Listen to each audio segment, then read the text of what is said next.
नमस्कार दोस्तों, मैं मुकेश कुमार वापस फिर आ गया हूं। आपका ये पहला चैप्टर का 5वां भाग लेकर के रासायनिक अभिक्रिया तथा समीकरण।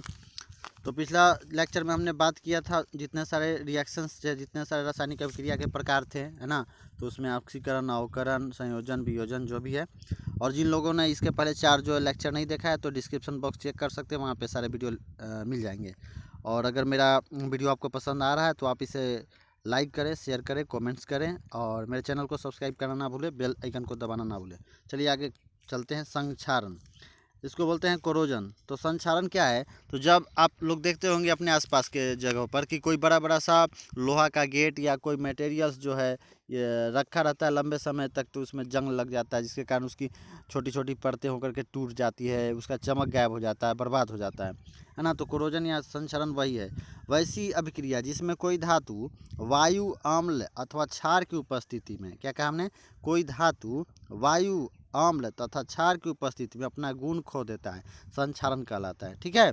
तो हिंदी में कहीं पे अगर वो क्या बोलते हैं शब्द वगैरह में आपको लग रहा हो कि ये टवर्गी ना होना चाहिए था, तो भाई अपना देख लीजिएगा। ठीक है। वो टाइपिंग में उतना जो है नहीं कर पा रहा था उतना अच्छा से, हिंदी कीवर्ड का ज्ञान नहीं है उतना। ठीक है। और जिस तरीके से मिल रहा है उससे हम कर रहे हैं, प्रयास कर रहे हैं कि अच्छा से अच्छा होवे। तो वैसी अभिक्रिया जिसमें कोई भी धातु क्या अम्ल, क्षार अथवा, है ना, वायु या कह सकते हैं आपकी आर्द्रता के संपर्क में आने पर अपना चमक खो देता है, अपना गुण खो देता है, उसे हम संक्षारण कहते हैं। जैसे लोहा में जंग लगना, देखो लोहा में जंग लगना, उसका कैसे गुण खो गया? तो जो जिस लोहा को हम जो है पूरे बाहुबल से उसको हिला नहीं सकते थे, थोड़े समय के बाद जब उसमें जंग लग जाता है तो आसानी से उसको हम चुटकियों से मसल देते हैं ना, उसका क्या हो गया। और दूसरी बात, उसकी चमक हो गई तो उसका गुण खत्म हो गया। संगमरमर की चमक का गायब होना। यहाँ जो धातु यूज किया है ना भाई, ये यौगिक कर लेना बढ़िया रहेगा, क्योंकि देखो धातु भी हो सकता है, धातु या यौगिक भी हो सकता है। क्योंकि जो संगमरमर है, जो ताजमहल जिससे बना हुआ है, वो दिल्ली के आसपास वाला एरिया बहुत ज़्यादा जो है इंडस्ट्रियल एरिया है, उद्योग वहाँ ज़्यादा है, जिसके कारण वहाँ प्रदूषण ज़्यादा है। प्रदूषण ज़्यादा होने से क्या होता है? वायु प्रदूषण बढ़ने से वहाँ पे जो रेन होते हैं, वर्षा होती है, वो एसिड रेन यानी कि अम्ल वर्षा होता है। अम्ल वर्षा के कारण क्या होता है?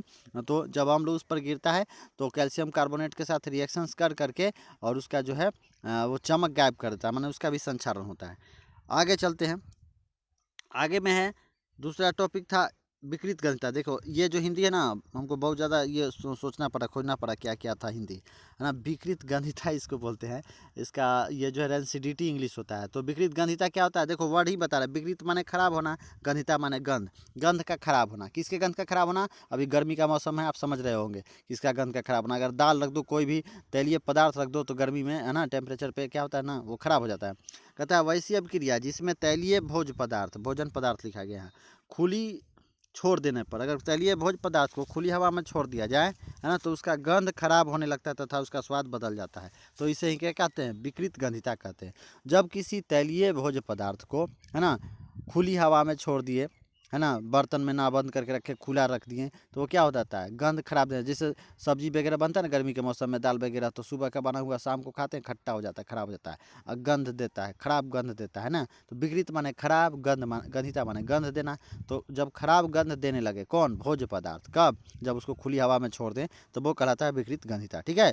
आप रटो नहीं, आप समझो, है ना। आपको कोई भी जो है परिभाषा उसको रटना नहीं, आपको समझ लेना है, बाकी अपने लैंग्वेज में अपने तरीका से लिखना है। वैसी अभिक्रिया जिसमें कोई भोज्य पदार्थ, तैलीय भोज्य पदार्थ क्या हो, लंबे समय तक खुली हवा में छोड़ देने से अपना गंध जो है उसका बदल जाता है और उसका स्वाद बदल जाता है, उसको विकृत गंधिता कहते हैं। और देखो भाई, इसका मुख्य कारण क्या है? इसका मुख्य कारण है कि जब भोजन खुला छोड़ दिया जाता है तो वह वायु से अभिक्रिया करके ऑक्सीकृत हो जाता है। क्या हो जाता है? जब तैलीय पदार्थ को, भोजन को जब खुला छोड़ देते हैं तो वायु से अभिक्रिया करके ऑक्सीकृत हो जाता है। क्या हो जाता है?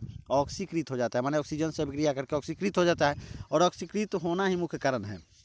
जब भी आपसे प्रश्न पूछेगा तो यही पूछेगा विकृत गंधिता क्या है और विकृत गंधिता के कारण क्या है ना। तो कारण यही है, ऑक्सीकृत वर्ड जरूर यूज कीजिएगा कि ऑक्सीकृत हो जाता है। ठीक है। तो ऑक्सीकृत हो जाता है, तो हम जानते हैं कि अगर भोजन पदार्थ को खुला रखेंगे तो ऑक्सीकृत हो जाएगा, तो भोजन का स्वाद और गंध दोनों खराब हो जाएगा। तो उससे बचने का उपाय क्या है? तो हम आगे की ओर बात करेंगे उसके बचने का उपाय। आगे चलते हैं, पहले संक्षारण से सुरक्षा के उपाय के बारे में देखते हैं कि जो लोहा में जंग लग जाता है, जो संगमरमर वगैरह पर जो एसिड रेन होता है उससे उसकी चमक जाती है, तो क्या उपाय है? पहला उपाय है धातु को किसी कम अभिक्रियाशील धातु से लेप कर देना। मान लो कि कोई ज़्यादा अभिक्रियाशील धातु है, क्या लोहा ज़्यादा अभिक्रियाशील धातु है, बाहर रखोगे थोड़ा सा ह्यूमिडिटी आर्द्रता मिलेगा, पानी वानी पड़ेगा तो उसमें जंग लग जाएगा। तो उसको क्या करो, एक ऐसे धातु का लेयर उसके ऊपर चढ़ा दो, एक ऐसे धातु का परत उसके ऊपर चढ़ा दो जो कम अभिक्रियाशील है। कम अभिक्रियाशील मतलब देखो, सोना है, चांदी है ना, तांबा है, ये सब ज़्यादा रिएक्टिव नहीं है। कभी सुने हो गया कि सोना में जंग लग गया या चांदी जो है भींग गया तो ख़राब हो गया, है ना, ऐसा बहुत कम होता है। तो इस तरीके से जैसे जिंक है तो जिंक का लेयर उसके ऊपर चढ़ा देते हैं। ये आगे क्लास में बात करेंगे, आगे चैप्टर में।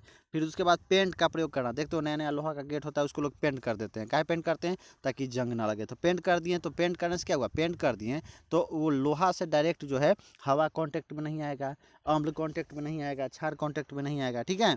उसके बाद ग्रीस का प्रयोग करते हैं। अब मशीन का जो इंटरनल पार्ट्स होता है तो उसमें ग्रीस काहे डालते हैं? ताकि वो बैठे नहीं। आपके यहाँ अगर सिलाई मशीन होगी तो आप देखते हो लंबे समय तक आप छोड़ देते हैं तो चलता ही नहीं है, तो उसमें फिर तेल या ग्रीस डालना पड़ता है। क्या होता है उसमें धीरे धीरे जंग पकड़ने लगता है।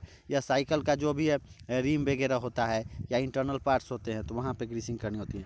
फिर उसके बाद क्या करना है, नमी से बचा कर रखना है। तो संक्षारण से बचाने के इतने उपाय हैं। आगे है ठीक है, विकृत गंधिता से बचाव के उपाय। देखिए विकृत गंधिता होने का कारण क्या है कि भोजन जो है वो खुला छोड़ दिया तो हवा के कांटेक्ट में आया, हवा के संपर्क में आया तो खराब हो गया।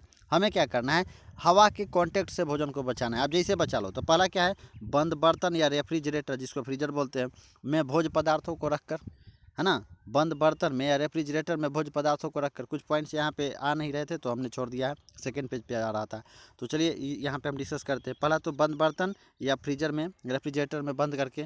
और दूसरा क्या कर सकते हैं, तो दूसरा हम यहाँ पे करते हैं ये एंटीऑक्सीडेंट, एक वर्ड आता है वहाँ पे आपको दिया है एंटीऑक्सीडेंट। एंटीऑक्सीडेंट का प्रयोग करके। एंटीऑक्सीडेंट का मतलब क्या, तो वैसा पदार्थ जो ऑक्सीडेशंस को रोके, जो ऑक्सीकरण को, है ना, बाधित करे, तो उसका प्रयोग करके। जैसे N2 गैस, अभी अभी आप कुरकुरे खाते हैं, है ना, तो कुरकुरे का जो पैकेट होता है OS का पैकेट आता है उसमें जो हवा भर रहता है वो नाइट्रोजन गैस होता है। तो ये क्या करता है, ये ऑक्सीजन गैस से उस मटेरियल को, है ना, रिएक्शन नहीं करने देता, ऑक्सीजन गैस के संपर्क में आने से उसको रोकता है। तो एंटीऑक्सीडेंट्स का प्रयोग करके, बंद बर्तन में रख करके, है ना, या उसका जो है तापमान घटा करके। कभी कभी क्या होता है जिनके यहाँ फ्रीजर नहीं है तो वो पानी में डुबो करके कोई मटेरियल रख देते हैं। तो इस प्रकार से हम इसकी सुरक्षा कर सकते हैं।